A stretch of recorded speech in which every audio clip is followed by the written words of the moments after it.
In these modern times, we're used to modern toys, and children nowadays have all sorts of newfangled factory-made, machine-made, plastic-frozen modern toys, not old-fashioned good ones that were made from earth or manure. And we had such things when I was young. Here's a toy that was made. This is kind of an old-fashioned toy, and it's made to look as if it were a fishing rod with a fish. And the object is to get it. It's not clear. This is a wooden head. Now we would make these. Nowadays they have all sorts of plastic heads or bone, but we had the wooden ones, and we would take. This is a real old-fashioned hatchet or tomahawk. And we hit the head with it like that, and you see you can make a good mark in it. And the game is, someone say a letter, you say F, like that, and you get the head. Now let's say I wanted to take this stick and make it into something different. I might take this stick.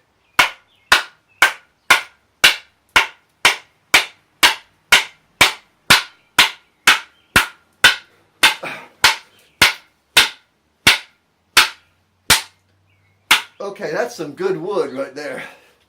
That's not gonna break. That's how you would test it and see if it really is the kind of wood you want. You might want to put the wood together like that.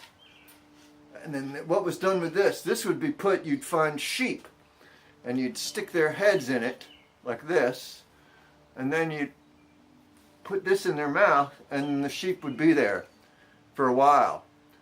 What's this? It's a feather. Nowadays they've got lots of plastic feathers made of metal and everything. Post-industrial revolution, we have learned to make hawk feathers in production facilities and things like that. But we used to actually have to catch the hawk, take its feather out, and what would we do with it? Well, we would then take a stick, let's say one of these, let's say, and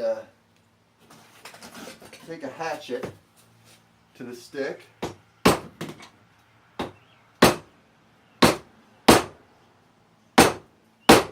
don't want to cut my hand off, because then I'd have to fashion a wooden hand.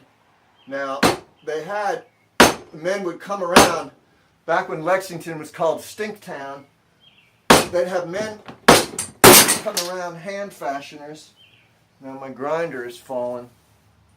And if you were in need of a new hand, they would fashion you one out of wood.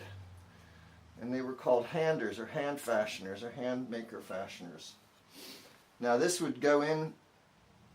I have not quite made the notch big enough. Let's see if I can carve out just a bit. This is very tough wood. This is pecker wood, and it's very, very hard. But I can't quite get this in here. But the notion would be to put the feather in there. There we have it. I've got it now. To put the feather in the end of the stick, and then to make a feather stick. Now what's this for? This would attract ants. Now why would you want to attract ants? If you've got enough of them, you've got a proper ant hill, an ant colony. And what would you use an ant colony for? An ant colony could be used to rule over. You could become lord of the ant colony, and then march around it. Say, wave my feather stick at the ant colony. And the ants would be under your command. This is a very popular thing to do when I was young.